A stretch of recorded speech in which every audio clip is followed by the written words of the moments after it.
Students, आज मैं आप लोगों को शिक्षा के दार्शनिक परिप्रेक्ष्य यानी फिलॉसफिकल पर्सपेक्टिव्स ऑफ एजुकेशन में दर्शन शास्त्र के अध्ययन की क्या सार्थकता है इस विषय पर प्रकाश डालूंगी। यानी सेकेंड यूनिट में है significance of study of philosophy. अभी आपने शिक्षा दर्शन का संबंध समझा है, अभी उसके आगे कि आखिर इसके अध्ययन की क्यों आवश्यकता पड़ती है ना, तो ये समझेंगे आज कि इसके अध्ययन की आवश्यकता क्यों पड़ती है। इसके क्वेश्चन भी आते हैं, जैसे वर्तमान समय में दर्शन शास्त्र के अध्ययन की क्या सार्थकता है, इस विषय पर अपने विचार व्यक्त कीजिए। What is the utility of studying philosophy in present scenario, give your view. तो इसके अध्ययन की आवश्यकता बताया गया है कि मतलब दोनों ये क्यों आवश्यक है। दर्शन के जैसे अब आप लोग बीएड में आए हैं तो बीएड में इसकी क्या आवश्यकता है दर्शन की, है ना, कि ये कुछ स्टूडेंट के क्वेश्चन भी होते हैं कि इसकी फ़िलॉसफी की क्या आवश्यकता है। तो यही इसमें बताया जा रहा है कि क्या रेलिवेंट है, फ़िलॉसफी क्यों पढ़ाई जाती है, क्या आवश्यकता है टीचर्स के लिए, दर्शन के ज्ञान को जानना क्यों आवश्यक है। तो ये बीएड कोर्स में क्यों है, तो शिक्षा दर्शन का ज्ञान शिक्षा के स्वरूप को समझने तथा शिक्षा की विभिन्न समस्याओं को हल करने की क्षमता प्रदान करता है। दर्शन के अध्ययन की सबसे बड़ी सार्थकता यह है कि यह तर्क के आधार पर जो हमारे दृष्टिकोण के अनुसार होता है और संसार की सभी वस्तुओं, क्रियाओं एवं ज्ञान विज्ञान की विवेचना करता है। तो बिना दर्शन के ज्ञान के हम ये चीज़ें नहीं समझ पाएंगे, ना हमें विभिन्न जो फिलॉसफर हैं, विभिन्न जो दार्शनिक विचारधाराएं हैं, उनके क्या पॉइंट ऑफ व्यूज़ हैं एजुकेशन के विषय में, ये सब हमें जानकारी ही नहीं होगी तो हम शिक्षा के क्षेत्र में जो भी प्रॉब्लम्स है, कैसे हमें शिक्षा का स्वरूप निर्धारित करना है, तो वो किस प्रकार से कर पाएंगे। तो इसके कुछ पॉइंट हैं कि क्यों आवश्यक है। पहला है, दर्शन शिक्षा की प्रक्रिया में सहायक है। Philosophy is helpful in the process of education. बिना दर्शन के शिक्षा की प्रक्रिया उचित रूप से अग्रसर नहीं होती है, यानी आगे नहीं बढ़ती है। दर्शन के ज्ञान के बिना शिक्षा के उद्देश्य हैं, जो पाठचर्या है, वो निश्चित नहीं की जा सकती, क्योंकि हम किसकी ओर देखते हैं, क्योंकि हमने बताया आपको कि मेटाफिजिक्स जो है उसके अकॉर्डिंग हमारे उद्देश्य निर्धारित होते हैं और एपिस्टेमोलॉजी के आधार पर करिकुलम, उन उद्देश्यों को प्राप्त करने के लिए कैसा करिकुलम होगा, ये सब हम निश्चित ही नहीं कर सकते हैं बिना दर्शन के।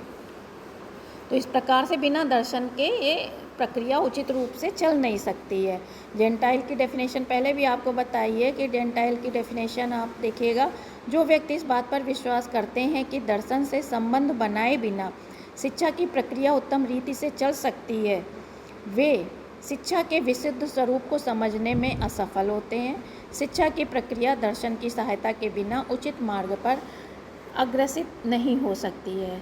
द बिलीफ दैट मैन में continue to educate without concerning themselves with philosophy means a failure to understand the precise nature of education. The process of education cannot go on right lines without the help of philosophy, यानी बिना philosophy की सहायता के ये प्रक्रिया बढ़ ही नहीं सकती, क्योंकि पूरा एजुकेशन प्रोसेस का पूरा बेस तो किस पर आधारित है, दर्शन पर। फिर दूसरा पॉइंट भी यही है आपका कि philosophy is the base of education, यानी दर्शन शिक्षा का आधार है। तो शिक्षा का अधिकांश भाग जो है वो दर्शन की सीमा के ही अंतर्गत आता है। शिक्षा मुख्यतः दर्शन पर आधारित है और शैक्षिक समस्याओं का समाधान भी दार्शनिक आधार पर ही संभव है। शिक्षा एवं दर्शन का भी आपने संबंध भी पढ़ा, तो दोनों एक दूसरे से घनिष्ठ रूप से संबंधित भी हैं, तो हम इन दोनों को एक दूसरे से अलग करके भी नहीं देख सकते। तो शिक्षा दर्शन की जननी है, तो दर्शन उसको थ्योरी और उद्देश्य प्रदान करता है, प्रोसेस बताता है। तो शिक्षा के मौलिक सिद्धांतों की खोज दर्शन के अंतर्गत होती है, यानी देखो शिक्षा दर्शन की जननी है, तो शिक्षा के मौलिक सिद्धांतों की खोज दर्शन के अंतर्गत होती है कि जो शिक्षा के मौलिक से फंडामेंटल प्रिंसिपल्स हैं उनकी खोज किसके द्वारा हो रही है, दर्शन के अंतर्गत हो रही है। क्योंकि विभिन्न दार्शनिक विचारधाराओं का जब हमें ज्ञान होगा तब हम उन प्रिंसिपल्स का निर्माण कर पाएंगे। जिन और वो जिनकी खोज सिद्धांत और जो प्रिंसिपल्स हैं, थ्योरीज हैं, वो दर्शन के अंतर्गत उनकी खोज हो रही है, उनको अप्लाई करते हैं हम शिक्षा में, यानी अप्लाइड सिस्टम शिक्षा में होता है उसका। तो हम प्रैक्टिकली रूप से शिक्षा के द्वारा उनको प्राप्त करते हैं, यानी व्यवहारिक रूप में। इन दार्शनिक सिद्धांतों के व्यवहार का ढंग शिक्षा दर्शन से ही ज्ञात होता है कि हमें किस तरीके का व्यवहार करना है, किस तरीके की पॉलिसीज़ अपनानी है, किस तरीके की शिक्षा का प्रोसेस अपनाना है ना। तो ये सब हमें दार्शनिक सिद्धांतों के आधार पर ही हम उसका निर्धारण कर पाते हैं। फिर है दर्शन शिक्षा की समस्याओं को हल करने में सहायक है। Philosophy is helpful in solving the problem of education. अब क्यों सार्थकता हम बता रहे हैं कि क्यों रेलिवेंट है, तो इसीलिए कि दर्शन क्या है, शिक्षा के समस्त क्षेत्र पर विचार कर एक निश्चित दिशा प्रदान करता है। क्योंकि हम ओवरऑल जो है उस पर पूरे ओवरऑल क्षेत्र पे, एरिया पे हम विचार किसके माध्यम से कर सकते हैं, फिलॉसफी के माध्यम से कर सकते हैं। तभी हमें एक निश्चित दिशा प्रदान होती है। और शिक्षा के अंदर हमें कैसी पाठ सामग्री रखनी है, यानी कैसा हमें करिकुलम रखना है, क्योंकि करिकुलम का निर्धारण करना ये एक बहुत बड़ी समस्या है कि हमारे किस एज ग्रुप के स्टूडेंट हैं, है ना, उनके अकॉर्डिंग हमें कैसा करिकुलम रखना, उनके क्या नीड्स हैं, इन सबको ध्यान में रखना और वैसा करिकुलम डिसाइड करना, ये सब किसके माध्यम से हम कर पाएंगे, शिक्षा के माध्यम से कर पाएंगे। क्योंकि उसमें हमें विभिन्न विचारधाराओं का ज्ञान होगा, विभिन्न विचारधाराओं में विभिन्न प्रकार के करिकुलम दिए हुए होंगे, तो हम अपनी आवश्यकताओं और नीड को ध्यान में रखते हुए उनमें से उपयुक्त करिकुलम का चयन कर सकते हैं। मतलब उनसे हम कंटेंट अपने करिकुलम की प्राप्त कर सकते हैं। फिर जो भी समस्याएं हैं शिक्षा की, उनका हम समाधान दर्शन के माध्यम से कर सकते हैं। कि जैसे कोई किसी भी तरीके के पढ़ाते समय आ रही है ना, टीचिंग मेथड्स को लेकर आ रही, कोई स्ट्रेटजी बनाने के लिए ले आ रही, किसी भी तरीके की समस्या प्रॉब्लम्स आ रही है, उसका समाधान हम दर्शन के माध्यम से प्राप्त कर लेते हैं। मानव जब विकास के पथ पर आगे बढ़ता है तो उसे अनेक समस्याओं का सामना करना पड़ता है। ये मतलब विभिन्न प्रकार की समस्याएं आती, जितना भी विकास होता जाएगा तो उतनी ही समस्याएं हमारे सामने आती जाएंगी, समस्याओं का रूप बदल के यानी चेंज होकर आती जाएंगी। तो मानव इन समस्याओं से मतलब समझ तो जाता है, मालूम तो पड़ जाती हैं कि ये समस्याएं क्या हैं, ये किस तरीके की हैं, किंतु इन समस्याओं का हल दर्शन से ही प्राप्त होता है। बिना दार्शनिक थॉट के या दार्शनिक विचारधाराओं को समझे बिना हम उन समस्याओं का समाधान नहीं कर सकते हैं। हर्बर्ट स्पेंसर है, उन्होंने लिखा ही है, सच्चा दार्शनिक ही सच्ची शिक्षा को व्यवहारिक बना सकता है। True education practical only to a true philosopher. फिर नेक्स्ट है दर्शन विद्यालय प्रबंधन संबंधी समस्याओं के समाधान में सहायक है। Philosophy is helpful in solving school management related problems. School management से संबंधित जो भी प्रॉब्लम है वो दर्शन के माध्यम से हम सुलझा सकते हैं। समाज की विभिन्न व्यवस्थाओं के अनुरूप पाठ्यक्रम एवं शिक्षण विधियों का नियंत्रण होता है। प्रजातांत्रिक यानी जो डेमोक्रेटिक सिस्टम है उसमें शिक्षा का विकेंद्रीकरण होता है, यानी डिसेंट्रलाइजेशन होता है। और कहीं कहीं जो साम्यवादी देश हैं, लेफ्ट वाले है ना, सोशलिज्म वाले, तो वहाँ पे शिक्षा का केंद्रीकरण होता है, यानी सेंट्रलाइजेशन होता है। और शिक्षण संस्थाओं पर शासन का नियंत्रण होता है। इस प्रकार शिक्षण विधि एवं विद्यालय प्रबंधन संबंधित अनेक समस्याएं समाज की व्यवस्थाओं से सीधा संबंध होता है, जिसे हम दर्शन के माध्यम से सुलझा सकते हैं। ऐसी स्थिति में इन समस्याओं का हल हम किसके माध्यम से कर सकते हैं, दर्शन के माध्यम से कर सकते हैं। कि किस तरीके की विचारधारा में हमें किस तरीके का करिकुलम अपनाना है, किस तरीके का विद्यालय में एनवायरनमेंट रखना है। तो विभिन्न विचारधाराओं में जिस तरीके का बताया गया उनसे हम हेल्प लेके उस तरीके की शिक्षा व्यवस्था लागू कर सकते हैं। फिर नेक्स्ट है दर्शन शिक्षक की समस्याओं के समाधान में सहायक है। Helpful in solving the teaching problems of the teacher, यानी दर्शन जो philosophy is helpful in the solution of problems of teacher. अब टीचर शिक्षण कार्य करते समय उसे कितने प्रकार की चीज़ें करनी होती हैं, कभी क्वेश्चन बनाने होते, कभी कंटेंट पढ़ाना होता है, कभी आपको इवैल्यूएशन करना होता है, कई प्रकार के कार्य शिक्षक करता है। तो उसे कई प्रकार की थ्योरेटिकल और प्रैक्टिकल प्रॉब्लम्स आती हैं, यानी देखता है कि किस पढ़ाते समय उसको कई तरीके की प्रॉब्लम्स फेस करता है। तो दर्शन द्वारा इन समस्याओं से वो केवल परिचित नहीं होता वरन अपनी प्रॉब्लम्स को हल करने में भी वो सहायक होता है। बिना दर्शन के ज्ञान के वो अपनी समस्याओं का उचित सॉल्यूशन प्राप्त नहीं कर सकता है। तो इसलिए दर्शन ज्ञान को पूर्णता प्रदान करता है एवं ज्ञान की विभिन्न शाखाओं में समन्वय का काम करता है, यानी कोऑर्डिनेशन का कार्य करता है। शिक्षक दर्शन के ज्ञान को पूर्णता प्रदान करता है एवं ज्ञान की विभिन्न शाखाओं में समन्वय का कार्य करता है। शिक्षक दर्शन की सहायता से बालक में निहित रुचियों, शक्तियों एवं उनकी प्रतिभा की जानकारी प्राप्त करता है कि बच्चा कितना इंटेलिजेंट है, उसमें किस प्रकार की क्रिएटिविटी है ना, उसकी क्या रुचियां हैं, कितनी कैपेबिलिटी है, क्या इंडिविजुअल डिफरेंस के हिसाब से उसमें क्या क्या अलग अलग बच्चों की क्या क्या रुचियाँ हैं, आवश्यकताएँ हैं, वो सब जानता है, यानी व्यवहारिक चीज़ें वो समझता है और फिर उनका व्यवहारिक समाधान प्रस्तुत करता है। तो पढ़ाते समय उसे किसी भी प्रकार की समस्या आती हैं, किसी चीज़ से भी संबंधित, उन सबका वो समाधान दर्शन की सहायता से कर सकता है। यानी संसार क्या है, चेंजेबल है। परिस्थितियाँ आजकल देखिए थोड़े दिनों में ही चेंज हो जाती हैं, क्योंकि विज्ञान के आविष्कारों ने, डिजिटल युग ने पूर्णतः जीवन को बदल दिया है। तो शिक्षा जब तक इसके साथ कदम मिलाकर नहीं चलेगी तो हम आने वाले समय में क्या है, नित नई प्रॉब्लम्स को फेस करेंगे। तो इसलिए शिक्षा का काम है कि वो अपने नागरिकों को या अपने बच्चों को, जो समाज के बच्चे हैं, उनको आने वाले समय के लिए तैयार करे, तभी वो आगे वो देश विकसित हो पाएगा, विकास कर पाएगा, है ना। और ये चीज़ें जो चेंज आ रहा है उसे हमें अंधाधुंध नहीं अपनाना है, कितना हमें बदलना है, कितना नहीं बदलना है और क्यों बदलना है, ये वही मतलब ये दर्शन से ही हमें उत्तर प्राप्त होता है। यानी कि हमने अंधानुकरण कर लिया कि हमें अपनी आवश्यकताओं, अपने देश, सभ्यता, संस्कृति के अनुसार हमें अपने समाज में कितना चेंज लाना है, कितना नहीं लाना है और किस प्रकार से बदलाव लाना है, ये सब हम शिक्षा दर्शन की सहायता से ही कर सकते हैं। अब प्रश्न उठता है कि उस सब की प्राप्ति के लिए शिक्षा में क्या परिवर्तन करना होगा। इसका उत्तर भी कौन दे पाएगा, वही जिसने शिक्षा दर्शन का अध्ययन किया होगा। बाकी लोग तो इसका उत्तर नहीं दे पाएंगे। तो है ना कि इन सब का शिक्षा दर्शन से गहरा संबंध है, क्योंकि शिक्षा दर्शन का ज्ञान व्यक्ति को इन सब के लिए तैयार करता है, समाज को शिक्षा, तभी पॉलिसी मेकर जो शिक्षा की नीति निर्माता हैं वो इन सब पर ध्यान देकर ही कोई भी पॉलिसी का निर्माण करते हैं। इसलिए दर्शन शास्त्र के अध्ययन की आवश्यकता है।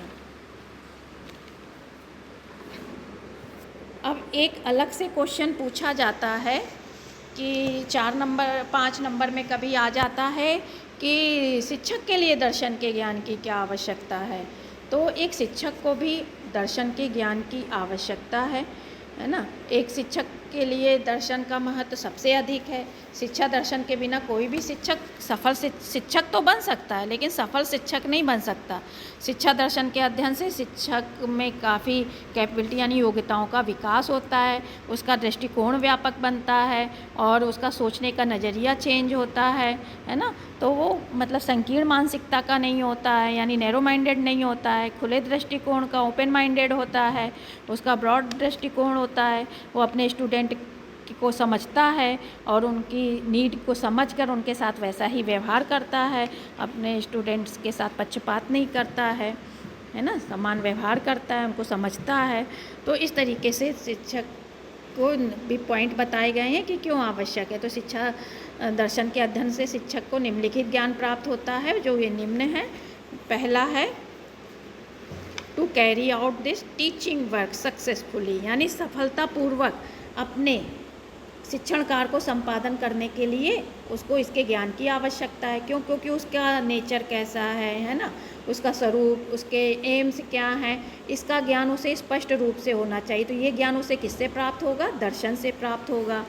फिर उसके बाद है कि जो ये उद्देश्य हैं, सिद्धांत हैं, यानी जो प्रिंसिपल्स हैं, है ना, वो सब किस तरीके से लागू करना है क्या पाठ्यक्रम करिकुलम होना चाहिए, उसका जो करिकुलम है उसके कौन से प्रिंसिपल्स होने चाहिए, मतलब किस प्रिंसिपल पर हमें करिकुलम का निर्माण करना है। जैसे आपने जॉन ड्यूवी का पढ़ेंगे आगे तो उन्होंने कुछ पाठ्यक्रम निर्माण के प्रिंसिपल्स बताए हैं, जैसे लर्निंग बाय डूइंग यानी करके सीखने का सिद्धांत, यूटिलिटी का सिद्धांत यानी उपयोगिता का सिद्धांत, इंटीग्रेटेड है ना प्रिंसिपल, एकीकरण का सिद्धांत, बालक की रुचि का सिद्धांत यानी इंटरेस्ट का सिद्धांत, कई प्रकार के उन्होंने 5 प्रकार के ऐसे सिद्धांत बताए हैं। तो जब हम बच्चों को ध्यान में रखकर करिकुलम का निर्माण करेंगे तो ये हमें दृष्टिकोण कहाँ से मिल रहा है, क्योंकि जॉन ड्यूवी क्या है, वो भी प्रयोजनवादी यानी प्रैग्मेटिज्म के फिलोसफर हैं, है ना, प्रवर्तक हैं। तो हमें इन सब चीज़ों की जानकारी दर्शन से ही मिलती है। तो उसके प्रिंसिपल्स क्या होने चाहिए, कैसे उसको प्रस्तुत करना चाहिए, तो ये रूपरेखा हमें कहाँ से मिलती है, दर्शन से। और फिर हमारे समय मतलब हमारे समाज की क्या आवश्यकताएं हैं, जो नित नए चेंज हो रहा है, तो हम प्रोग्रेसिव भी तभी हो कहलाएंगे जब हम अपने समाज में चेंज लाते जाएंगे, मतलब समाज की जो शिक्षा व्यवस्था है उसमें परिवर्तन लाएंगे यानी चेंज लाएंगे। तो इन सब बातों का ज्ञान शिक्षक के लिए अति आवश्यक है कि समय समय पे क्या परिवर्तन हो रहे हैं, अब किस परिवर्तन की आवश्यकता है, तो ये सब ज्ञान उसे दर्शन से प्राप्त होता है। नेक्स्ट है, अब अपने कार्य को वो अपने टीचिंग को किस तरीके से इंटरेस्टिंग बना सकता है, इफ़ेक्टिव बना सकता है। तो उसके लिए अपनी टीचिंग को इफ़ेक्टिव बनाने के लिए नई नई स्ट्रेटजी अपनाना है, नई डिवाइसेस यूज करना, नई टीचिंग मेथड्स यूज करना, कि जैसे ही हमारा करिकुलम है, हमारे स्टूडेंट है, किस प्रकार से वो अच्छी तरीके से समझेंगे। इन सब चीज़ों का ज्ञान हमें दर्शन के माध्यम से होता है। हमें विभिन्न प्रकार के टीचिंग मेथड्स मिलेंगे, तो हम अपने स्टूडेंट्स के अकॉर्डिंग उन टीचिंग मेथड्स का चयन करके अपने शिक्षण को प्रभावशाली बना सकेंगे। तो इस प्रकार से उसको ये ज्ञान किससे प्राप्त होगा, दर्शन से। कहीं पे देखो लेक्चर मेथड बताया गया है, कहीं पे प्लेवे मेथड बताया गया है, मॉन्टेसरी मेथड है, किंडरगार्टन है बच्चों के लिए, है डिस्कशन मेथड है, डेमोन्स्ट्रेशन मेथड है, कई प्रोजेक्ट मेथड है, जो हम हमारे स्टूडेंट्स के लिए अच्छा होगा, जिससे उनकी लर्निंग अच्छी होगी, हम उस मेथड को अपनाएंगे। तो ये ज्ञान हमें जो टीचिंग मेथड्स हैं उनका ज्ञान हमें दर्शन से प्राप्त होगा।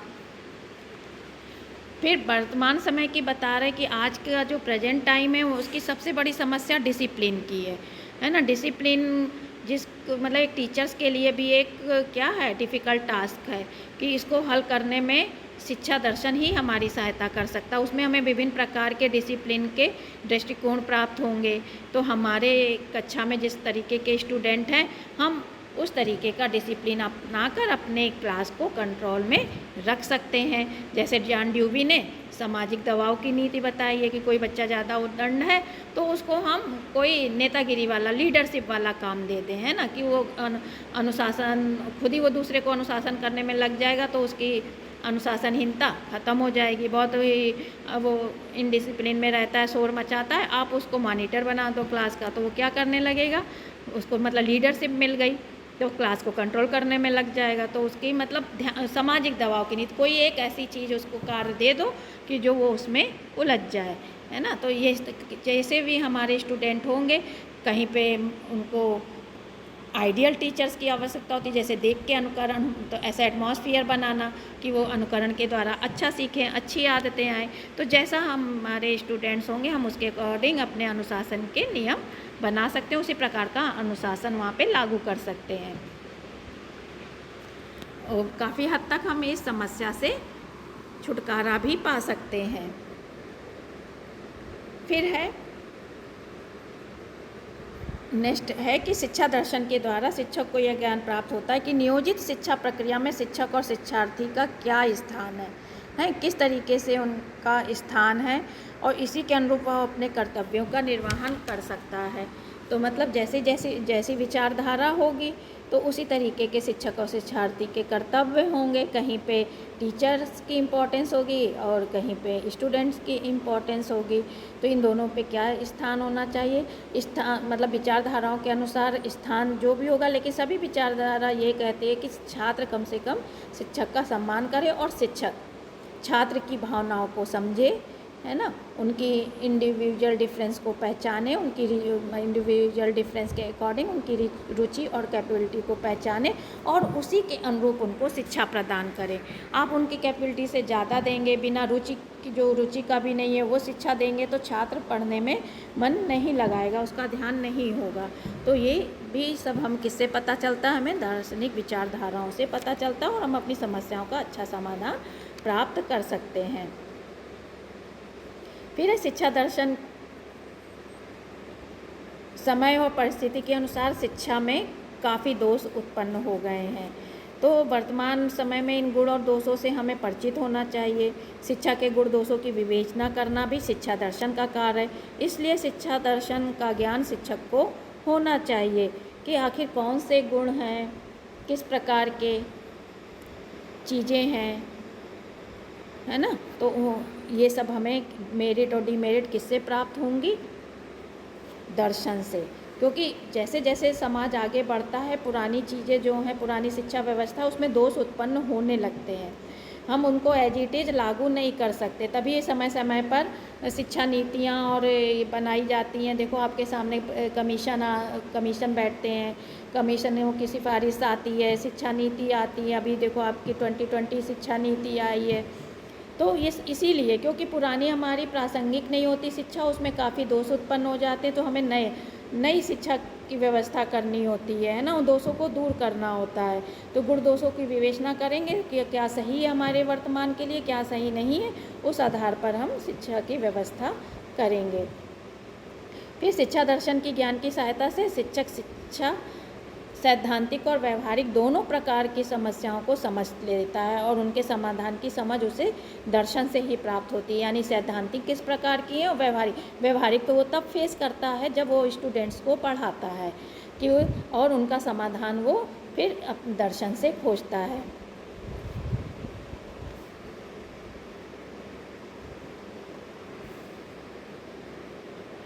फिर अंत में यही कि मतलब शिक्षा दर्शन के द्वारा शिक्षक को मानव जीवन के स्वरूप और उसके रहस्यों, अंतिम उद्देश्यों और अनुभवों का ज्ञान प्राप्त होता है ना। ये सारी चीज़ें हमें किससे प्राप्त हो रही हैं, दर्शन से। और इसी के आधार पर शिक्षक अपने उचित दृष्टिकोण का निर्माण करता है। बिना दर्शन की सहायता से उसके अंदर एक उचित दृष्टिकोण विकसित नहीं हो सकता है।